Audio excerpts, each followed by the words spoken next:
Movie Club Strikes Back, it's me, Jenny, and this week's pick was from Baxorn, links on screen, and he chose the cult classic Donnie Darko.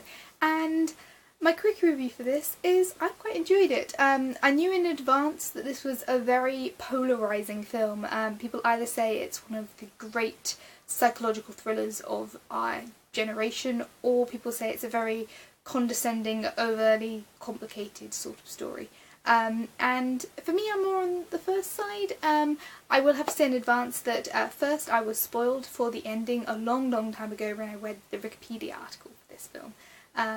I read that a long time ago. I can't remember any of the plot points from it, but I remember reading the end, so I was aware of how the story was going to end. And also I watched, accidentally, the director's cut for this film, which meant that it had these pages situated throughout the film, which I don't think were in the original, which basically explain a lot of the story. Quite a lot of the conflict in this film is from whether or not Donnie Darko is seeing the truth of the world, or whether or not he's a schizophrenic.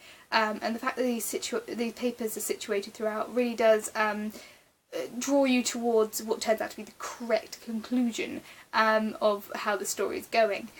So in a way I would recommend watching Director's Cut, because it really does lead the story through. You get more of an idea of the whole universe and how the whole world is built. It's a lot more of a clear pathway. You can really identify themes and characters and understand a bit more of how the plot actually works.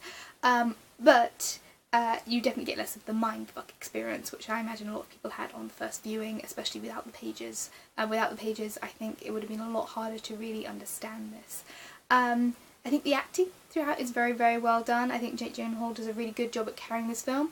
I don't necessarily see him as young enough to play a secondary school student, but it's not the worst age casting I've ever seen, and he does pull off a lot of the teenage angst very appropriately. There's a lot of really good just commentaries on being a teenager throughout this film. There's some really nice bullying sort of ideas that come in, and the conflict and contrast between the pretty popular girls, and they're in a way kind of terrifying, versus this there's a girl who's, you know, overweight and shy but beautiful. Like, her dance sequence is just lovely, and there's a lot of really nice sort of just maybe slightly broad messages, but enough in there that even the broad messages are kind of, they're hidden behind a lot of other things going on. There's a lot of messages that come from this film that are mixed in, and it's quite a nice kind of palette. You don't feel like one thought is being shoved down your throat too much. Other themes that come in, of course, the one that's referenced directly in this is Wash It Down, which is a classic story and truly horrifying, and obviously a lot of the things from that book come directly into this film. The other one that I definitely noticed a lot of was Alice in Wonderland, particularly following the rabbit telling you what to do. It's all about time, it's all about you know, controlling the dark side, going down the rabbit hole or the wormhole, and all of those little things that definitely came in. There was one point where there was a pan up on a janitor and you get a big shot of his keys, which reminded me of Alice in Wonderland as well. So there's a lot of very specific thematic things that come into this that really help follow the story along. It's very textured. You don't feel like you're having one thought thrown down your throat too much. The music in this is phenomenal. It's very 90s, so if you're not a fan of that era, you probably won't enjoy the music, but the way that it's edited in, the way that the lyrics really do apply to the situation at hand, the way that you have these montages of just things happening. The first sequence on the bikes, the second sequence on the bikes at night just before they go into the cellar door, I think those are beautifully shot and really well edited, just the way that you get this sort of surreal dream sequence. The montage of the teachers walking through the schoolyard is fantastic. It really puts you in the mindset of Drew Barrymore's character, who I think is brilliant, and just a really interesting character.